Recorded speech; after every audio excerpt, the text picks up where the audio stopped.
I'm Richard D. Hall. This week's guest is an ex-principal intelligence analyst from South Yorkshire Police. In 2010, having learned about the possible involvement by authorities in both 9/11 and 7/7 terrorist attacks, whilst compiling the annual strategic threat assessment for South Yorkshire Police, he alerted senior management to a major problem on the strategic threat from terrorism, that being the threat of an internal tyranny, which far exceeded the threat from any other source, such as Islamic terrorism or the Irish Dissident Republic. These views eventually led to his dismissal. He is Tony Farrell, and he joins me today to talk about his emerging story. Welcome, Tony. Thank you, Richard. Now, Tony, to get the ball rolling, if you can just give me some brief information on your qualifications first. What did you study? Because you're a graduate, yeah? Yes, that's right. Going back in 1984, I graduated at Sheffield, Hallam University, Sheffield Polytechnic in those days, with a BSc in Applied Statistics. Mm-hmm. That was in 1984. I then worked within Sheffield City Council quickly into a managerial position, and then in 1993 joined the police. Mm-hmm. While I was at the police, I did two extra postgraduate qualifications. Firstly, a postgraduate diploma in management studies that was sponsored by the police, and secondly, a postgraduate diploma in criminal intelligence and analysis at Manchester University. Right. So you're not a police officer, no, but you work for the police. Staff, yes. Right. Support staff. That's correct. And you've been an intelligence analyst for how long? I've been a principal intelligence analyst since 1998. Sorry. Okay. Now, just as a broad overview, I think there are 43 forces in the UK. That's correct. In England Each and Wales. one of them employs intelligence analysts for a range of purposes, I guess. But each one has one single principal intelligence analyst. That's normally the case, yes. So you were the principal intelligence analyst at South Yorkshire Police. So yeah, the head of profession of intelligence analysts is another way of describing that. Okay. Now then, you were asked to produce an annual threat assessment. That's correct. This was due to be handed in, I believe, last year in July. That's correct. But you started to learn about various, we'll call them theories, which you thought should be worded into your threat assessment. You assessed, you learned about certain things to do with 9/11 and 7/7, and you believed that they represented some kind of threat. So can you explain that for us? What led you to information about these terrorist attacks? Right. Well, the two components, there was my work for the police and my homework were different, and both came into horrible conflict. So I was asked to do a strategic threat assessment matrix, a simplified model of a strategic threat assessment. And I'd always assumed that the terrorist threat was as government narrative would have us believe. So I believed the story of 9/11. As I think most people did on the day it happened. That's right, yeah. And I'd never had any reason to doubt that. And likewise with 7/7. And that was very much the case in the lead-up to when the assignment was due, which was on the 8th of July. 2010. That's correct, yes. So I was preparing all my one of my major assignments, happily not anticipating any problem.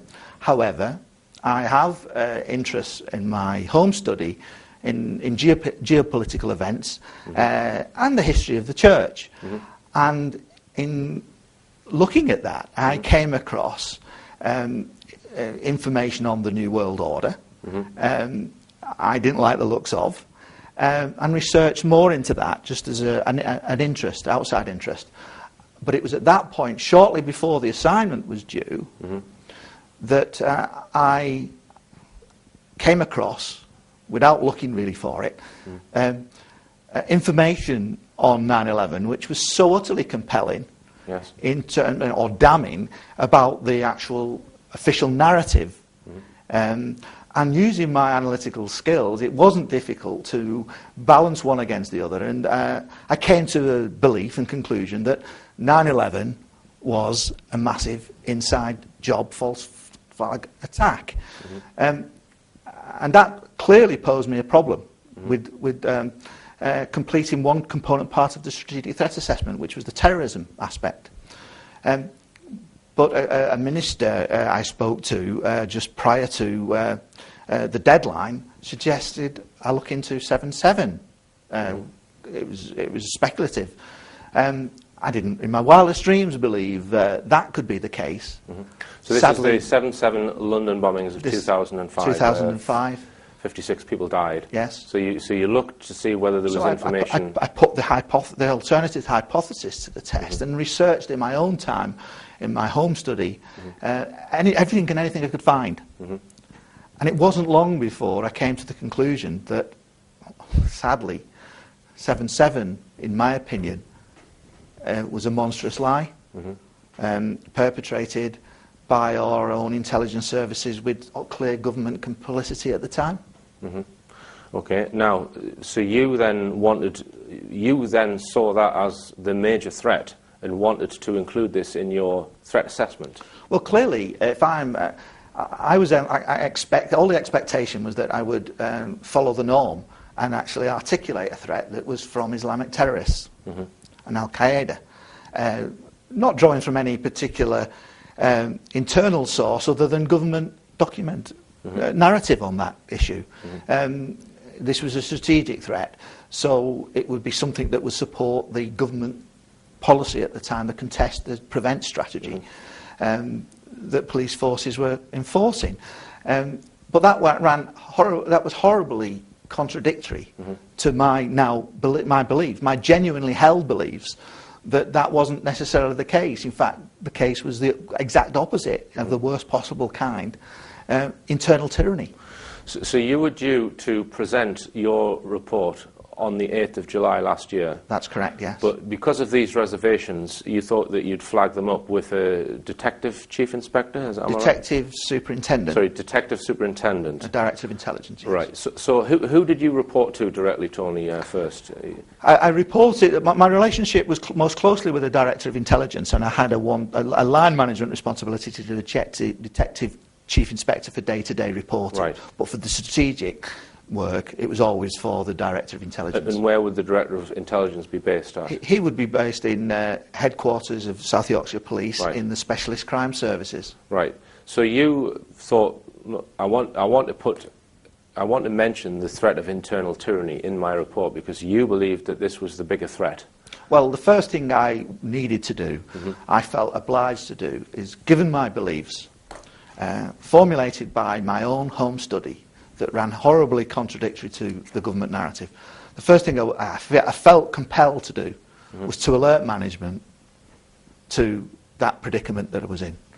That I know, as the analyst tasked to do the threat assessment, yes, my assessment of threat was not in accordance with their conceptual model of threat. Yes. If their conceptual model of threat was for Islamic terrorists being a major threat to the UK citizens.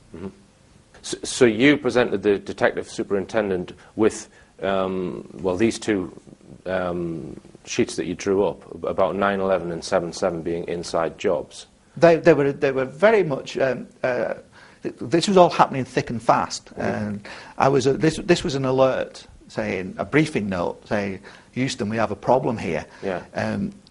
There's so much information, if you know how to look for it, that's out there that offers compelling evidence, in my opinion, that the government have told massive lies on 9/11 and 7/7, the respective governments, and that in itself is a threat. So I was flagging this up, saying, look, we need to look at what's out there. So this is 2 days before you were due to submit this report. Right, now, yeah. just read from the sheets that you prepared. You presented these to your superior officer. Rapidly growing body of Americans who no longer believe the Pentagon version of 9/11. The internet will ensure that the alternative version of events, and the one I believe, the inside job, gets promoted far and wide. There is huge potential for a total breakdown in trust between government and the masses. And then you cite a Charlie Sheen video, Jesse Ventura episode, 9/11 was the key witness murdered. You've also mentioned 9/11 NYPD, the first responder speaks out. And also you mentioned loose change, that's the 9/11. So you were kind of coming at it from the point of view of, hey, look, the people are seeing the truth, and there are going to be a backlash against the government because of this, and you saw that as a potential threat to the police might have to look Clearly at. That was relevant. I anticipated that there was a shift. It seemed clear that there was a growth of doubters in America, and that would actually, at some stage, come a tipping point. Right. And that if that, with the internet, the power of the internet, such things can grow exponentially. Yes. And therefore, that in itself would be a threat to community cohesion. Yes. So I was simply at this stage alerting, without necessarily taking a side, but alerting my management to a potential problem that I didn't think they would alert to. Right, okay. Now, on 7/7, you said that there exists some very well documented research available on the internet to suggest that the 7/7 bombings were also an inside job, deliberately engineered to justify Prime Minister Tony Blair's decision to stand shoulder to shoulder with George Bush in the case for going to war in Iraq. There is a highly professional and determined movement from USA led by Alex Jones. That seems determined to get the truth out at all costs. The alternative version of events presented appear extremely plausible, especially if it is assumed that 9/11 was an inside job. Jones's message is likely to rapidly gain in strength through the use of YouTube and internet, especially if the US government's version of 9/11 becomes widely discredited, as I think it will be in the fullness of time. There will be a total outrage with the masses and a breakdown of trust between government and the population of the UK.